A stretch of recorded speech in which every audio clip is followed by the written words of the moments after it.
Teman-teman, setelah sebelumnya kita belajar bagaimana tahapan ideate pada design thinking, maka sekarang kita akan masuk ke tahapan yang paling seru dan mengasyikkan dalam design thinking, yaitu tahap prototype.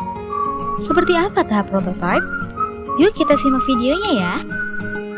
Dalam siklus inovasi menggunakan design thinking, tahap prototype ini adalah yang paling menyenangkan sekaligus menantang. Kenapa? Karena di tahap ini kita akan benar-benar merasakan kolaborasi antar anggota tim baik dari segi kerjasama dalam membuat visi prototype maupun dalam memperkaya pengetahuan terhadap fitur, fungsi, dan desain prototipe-nya. Karena proses pembuatan prototipe ini membutuhkan multidisiplin ilmu, mulai dari ilmu mengenai psikologi perilaku manusia, desain, user experience atau UX, user interface atau UI, rekayasa, dan masih banyak lagi. Kalau di tahap-tahap awal proses design thinking, tingkat ketidakpastiannya masih tinggi, kita masih mencari bentuk atau pola serta insight dari tahap empathize dan define, kemudian berangsur-angsur mulai terlihat solusi yang akan dibuat pada tahap ideate, maka pada tahap prototype ini, solusi tersebut akan semakin jelas dan fokus. Ketika membuat prototype, kita jangan terlalu ambil pusing terhadap bentuknya yang mungkin masih sangat sederhana dan tidak bagus. Daripada kita menghabiskan banyak waktu dan energi untuk menghasilkan prototype yang bagus, akan jauh lebih baik kita segera membuat prototype yang sederhana, namun bisa segera dievaluasi oleh konsumen atau user, sehingga kita segera mendapatkan pembelajaran untuk perbaikan prototype kita. Menurut Strategizer, ada 10 prinsip prototipe yang harus kita perhatikan, yaitu 1. Buat prototipe secara visual dan nyata. 2. Mulai dengan pemikiran seorang pemula. 3. Jangan jatuh cinta terhadap ide awal, buat alternatif. 4. Biasakan dengan perubahan-perubahan. 5. Mulai dengan prototipe low fidelity, iterasi, dan terus sempurnakan. 6. Tampilkan hasil prototipe lebih awal untuk mendapatkan kritik atau masukan. 7. Belajar dengan cepat melalui proses gagal lebih awal, lebih sering, dan lebih murah. 8. Gunakan teknik-teknik yang kreatif. 9. Buat prototipe dalam bentuk yang ekstrim dan jelek sekalipun, untuk mendapatkan argumentasi dan pembelajaran. 10. Lacak proses pembelajaran, insight, dan progres selama proses prototype, agar prototype terus berkembang lebih baik. Dari segi bentuknya, prototype dapat dibagi menjadi 3, yaitu 1. Prototype low fidelity, 2 dimensi. 2. Prototype middle fidelity, 3 dimensi. 3. Prototype high fidelity, menyerupai produk asli. Mulailah dari bentuk prototipe low fidelity terlebih dahulu sambil konsisten melakukan iterasi dan penyempurnaan. Tentunya dalam membuat prototipe ini tidak semudah yang kita bayangkan. Kita seringkali dihadapkan pada tantangan-tantangan sebagai berikut. 1. Cepat puas terhadap prototipe yang pertama sehingga tidak optimal ketika melakukan tes ke konsumen atau pengguna. 2. Tidak terbuka terhadap masukan-masukan konsumen atau pengguna. 3. Malas untuk melakukan iterasi untuk perbaikan prototipe.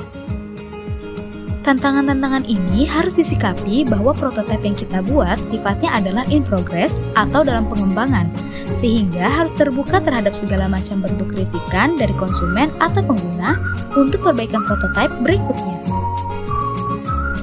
Teman-teman, sekarang kita berada di tahap terakhir dari metodologi design thinking, yaitu tahap tes. Seperti apa proses pada tahap tes ini? Yuk kita simak videonya ya. Nah, sekarang kita sudah pada tahap akhir dari metode design thinking, yaitu tahap tes. Tahap ini termasuk yang kritikal, karena pada tahap inilah kita sebagai inovator akan banyak sekali mendapatkan kritikan, masukan sekaligus pembelajaran dari konsumen atau pengguna dari solusi yang sudah kita visualkan dengan prototipe.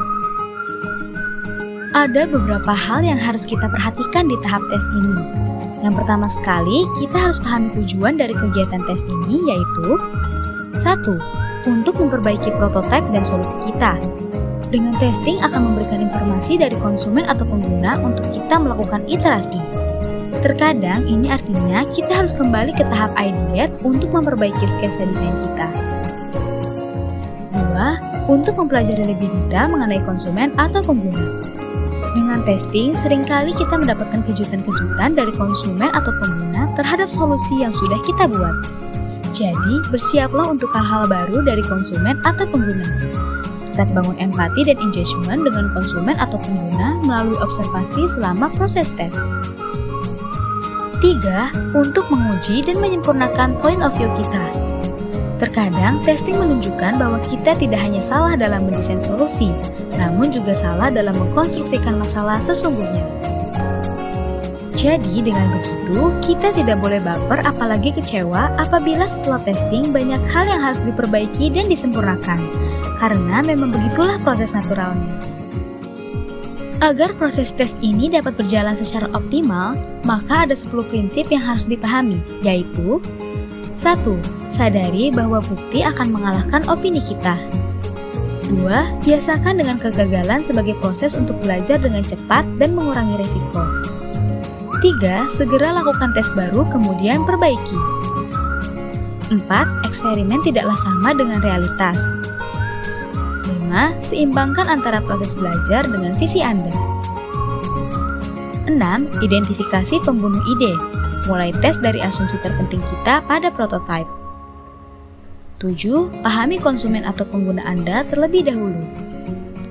8. Buat proses testing terukur sehingga ada insight dan progres yang bisa ditindaklanjuti. 9. Terimalah bahwa tidak semua fakta itu setara. Analisa kembali respon dari konsumen atau pengguna agar tetap relevan. 10. Pastikan untuk hal-hal yang tidak dapat diubah terinformasi dengan baik ke konsumen atau pengguna. Semakin baik proses testing, maka akan menghasilkan kualitas solusi dan prototipe yang semakin sesuai dengan kebutuhan konsumen atau pengguna.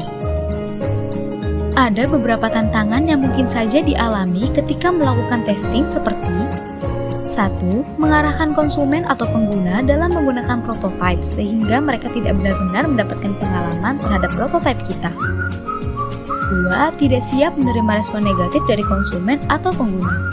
Jadikan respon negatif ini sebagai feedback untuk proses pembelajaran dan perbaikan lebih lanjut.